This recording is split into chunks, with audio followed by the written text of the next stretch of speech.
Doctor Zakir Naik صاحب کو ملک ہندوستان سے باہر جانا پڑا چونکہ ہم نے المسلموں کا جسد واحد کا حق ادا نہیں کیا۔ ڈاکٹر ذاکر نائک کے اوپر جب لانچ کیا گیا، جب اریسٹ نوٹس نکلا، ہم اسی وقت تمام مسلمان اگر متحد ہوتے، اپنے بازوؤں کو پکڑ کر، اپنے ہاتھوں کو جوڑ کر، اپنے کندھوں کو مضبوط کر کے، تمام مکتب فکر کے لوگ، چاہے وہ دیوبندی مسلک سے ہو یا اہل حدیث مسلک سے ہو یا بریلوی مکتب فکر کے تھے، جماعت اسلامی مکتب فکر کے تھے، سب اگر متحد ہو جاتے، دلی کے اندر، دلی کے پارلیمنٹ کے اندر ہم دھرنا دیتے، جنتر منتر پر ہم جا کر اپنی آواز رکھتے کہ ڈاکٹر صاحب کا گناہ بتا دو، ڈاکٹر صاحب کا جرم بتا دو۔ ہم ان سے پوچھتے، میڈیا میں کانفرنس کرتے، پورنیہ کے سڑکوں کو جام کرتے، ہمارے ایک بڑے مبلغ ہمارے ہندوستان کے سمویدھان کے مطابق اپنے دھرم کا پرچار کرنے کی اجازت ہندوستان کا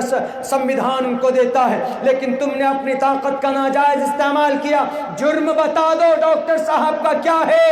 اگر ہم مسلمان متحد ہوتے، اپنی وحدانیت کا طاقت دکھاتے، تو میرے بھائیوں ڈاکٹر ذاکر نائک کو کوئی طاقت ہندوستان سے باہر رکھنے پر مجبور نہیں کرتی۔ لیکن ایک بات یاد رکھو، جب اتحاد کی نعمت ہے ہمارے بیچ میں، ہم اس نعمت کا جب بھی ہم نے ناشکری کی ہے، اللہ تبارک و تعالی اس نعمت کو ہم سے چھین لیتا ہے۔ ڈاکٹر ذاکر نائک اسلام کی وحدانیت کے طور، اسلام کی وحدانیت کے لیے ایک نعمت عظمیٰ تھے۔ وہ ظلم کے خلاف، شرک کے خلاف، عقیدے کو مضبوط کرنے کی بات کرتے تھے، کسی کو ٹیررسٹ بنانے کے لیے نہیں۔ ٹیررسٹ بنانے کے لیے پروین توگڑیا کا بھاشن ہے، ان کے ہاتھ میں ہتھ کڑی ڈالو۔ ہمارے اتر پردیش کے سی ایم جی وہ بھاشن دیتے ہیں اگروادی کے اور ٹیررسٹ بنانے کی، اور لوگوں کے اندر ایک طرح کے جذبات، ایک طرح سے بھڑکاؤ بھاشن دیتے ہیں، ان کے ہاتھ میں ہتھ کڑی نہیں لگتی۔ ڈاکٹر صاحب کا صرف یہ فرمان تھا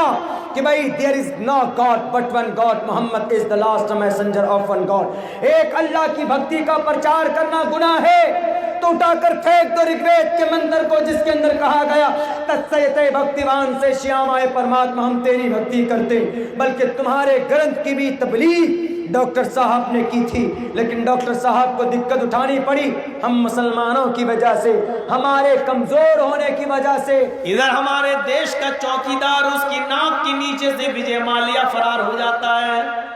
للت مودی بھاگ جاتا ہے، آج بھی سرنڈر کروایا ہوا ہے، دکھانے کے لیے دنیا کو جھوٹا کیس لندن کی کورٹ میں چلوا رہا ہے۔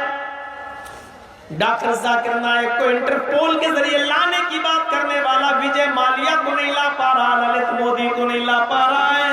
غور کرو اس کے دل کے اندر کتنی نفرتیں مسلمانوں کے خلاف بھری پڑی ہیں۔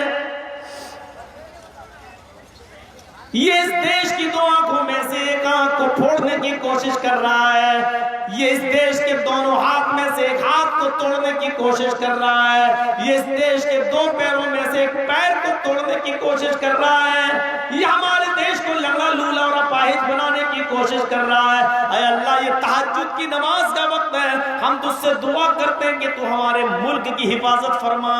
اے اللہ تو ہمارے دیش کی حفاظت فرما، ان چوروں اور لٹیروں اور گھرنا اور نفرت کے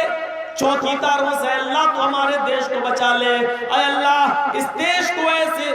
باصلاحیت حکمراں دے جو ہندو مسلمان سکھ عیسائی سب کو بھائی بھائی کی نظر سے دیکھیں اور سب کو برابر کا حق دینے والے مل جائیں۔ اے اللہ اس دیش کی حفاظت فرما، سچے حکمران